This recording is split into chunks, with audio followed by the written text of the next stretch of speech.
daafurka shirkan soo bandhigida dib-u-heshiisiinta qaran ee daadejinta qorshaha dib-u-heshiisiinta dowlad goboleedka Soomaaliyeed ee Hirshabelle laga daafuray magaalada Beledweyne ee xarunta gobolka Hiiraan ayaa waxaa iska kaashanaya wasaaradda dib-u-heshiisiinta maamulka Hirshabelle iyo waliba wasaaradda arrimaha gudaha iyo dib-u-heshiisiinta dowladda federaalka Soomaaliya waxaana ka soo qayb galay shirkan gudoomiyaha gobolka Shabeellaha Dhexe xubno ka socda wasaaradda arrimaha gudaha iyo dib-u-heshiisiinta dowladda Soomaaliya oo soo gaaray magaalada Beledweyne isla markaana hogaaminaya wasiirka dib-u-heshiisiinta maamulka Hirshabelle gudoomiyaha baarlamaanka Hirshabelle Sheikh Ismaan Barre Maxamed xubno ka tirsan labada gole ee dowlad goboleedka Hirshabelle oo maalmihii ugu dambeeyay ku sugnaa magaalada Beledweyne mas'uuliyiinta maamulka heer gobol iyo degmo ee gobolka Hiiraan ururada dhalinyarada gobolada Hiiraan iyo Shabeellaha Dhexe aqoon-yahano iyo qaybaha kala duwan ee bulshada magaalada Beledweyne shirkan oo socon doona muddo 2 maalin ah ayaa ugu horeyn waxa si wada jir ah hadallo kooban uga soo jeediyay qaar ka mid ah gudoomiyaasha degmooyinka Hirshabelle iyo ururada dhalinyarada gobolada Hiiraan iyo Shabeellaha Dhexe oo soo dhaweeyay shirkani waxaan halkan ku daafuraynaa maanta shirka dib-u-heshiisiinta iyo wasaaradda arrimaha gudaha dowlad goboleedka Hirshabelle arrimaha dib-u-heshiisiinta waa marba heer ayaa laga gaaraa waaga hore si baa loo xalin jiray markana si baa loo haddana si automatic ayaa muxuu ahay lagu xalin doonaa dib-u-heshiisiin markii la yiraahdo waa wax fiican in isdhexgal in maxay dadkii haweenkii dhalinyaradii odayaashii siyaasiyiintii dhammaan in laga wada shaqeeyo in dib-u-heshiisiinta waa wax fiican waana ku faraxsanahay haddii aan nahay dhalinyarada Shabeellaha Dhexe iyo Hiiraan waana soo dhaweynaynaa insha Allah waad mahadsantihiin dhamaan sidoo kale Xasan Ibrahim Cabdulle gudoomiye xigeenka siyaasadda iyo maaliyadda maamulka gobolka Hiiraan ahna ayaa xilka gudoomiyaha gobolka Hiiraan Axmed Mayra Makaraan gudoomiyaha gobolka Shabeellaha Dhexe iyo wasiiro ka tirsan maamulka Hirshabelle iyo sidoo kale xubno ka socday wasaaradda arrimaha gudaha iyo dib-u-heshiisiinta dowladda federaalka Soomaaliya ayaa goobta ka hadlay shirka wasaaradda dib-u-heshiisiinta dowlad goboleedka Hirshabelle waana shir loo baahan yahay taabagelinta in la sameeyo xog ururinta dib-u-heshiisiinta shaqadaas oo ah shaqo ballaaran oo bulshada reer Hiiraan iyo Shabeellaha Dhexe dhammaan dowlad goboleedka Hirshabelle ay u baahan yihiin waana soo dhaweynaynaa arrimahaas dib-u-heshiisiinta iyo wax kasta oo ku saabsan in bulshadan waxtar u leh waxqabad u leh in bulshadan la fahansiiyo arrimaha dib-u-heshiisiinta waxaan aad iyo aad ugu faraxsanahay shirkan dib-u-heshiisiinta barnaamijkan waa barnaamij aad u wanaagsan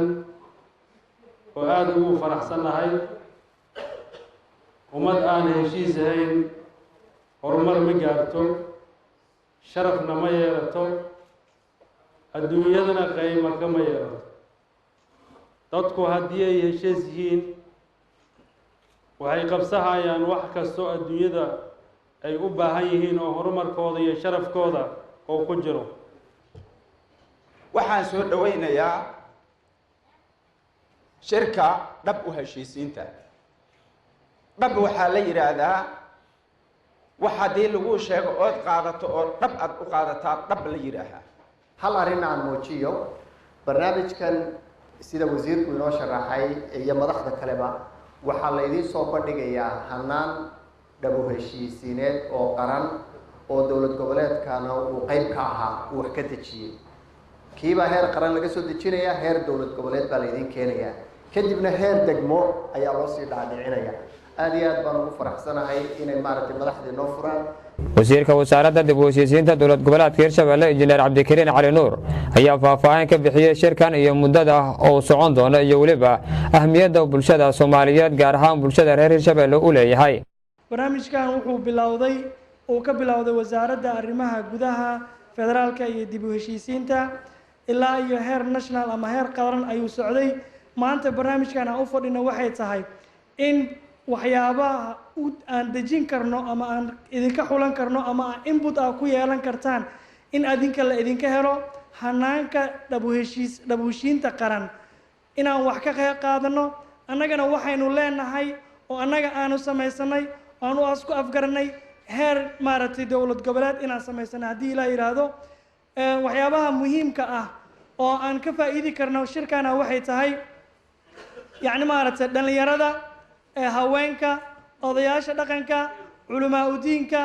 dhammaan maaragtay dadkaas oo isku tegay waxyaabaha inputka ama ay ku darsan karaan maaragtay hanaanka aanu samaysanayno haddaan nahay dowlad goboleedka hirshabeelle waxaan isku wada ognahay oo aan meeshaas ku falanqeyna oo ku gorfeyna ay noqon doonta haddii ilaah yidhaahdo su-aalo badan ayaa dhici doono aqoon isweydaarsi ayaa dhici doonto tareenino badan ayaa dhici doono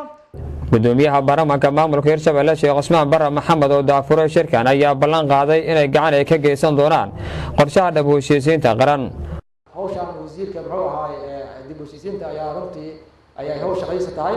asoo kaashanaya wasiirada kale ee la shaqeeya iyo dhammaan muxuu ahaay qaybaha kale oo bulshada waxaan leeyahay meelaha kale oo mudan hala gaarsiiyo ama degmooyin kale bulshada inteeda kale hala gaarsiiyo cid kastoo qayb qaadan karto hadda dowladda xakamadana waxaan leenahay inay gacan naga siiyaan ama hay-adaha caalamiga waxaan ka codsanaynaa arrintaasi dib u heshiisiinta waqti fiican ay kusoo aaday runtii aad iyo aad baan muxuu ahaay ugu baahannahay annagana aan ku hadlayo afka golaha wakiilada hirshabeelle waxaan ballan qaadaynaa inaan wax kastoo nalooga baahda aan muxuu ahaay dib u heshiisiintaas ka qayb qaadan doono maadaama aan matalaadii shacabka nahay aad u mahadsantihiin shirkana maanta halkaan muxuu ahaay isugu yimid ee dhib u heshiisiintana waa inoo furan yahay waa mahadsantihiin.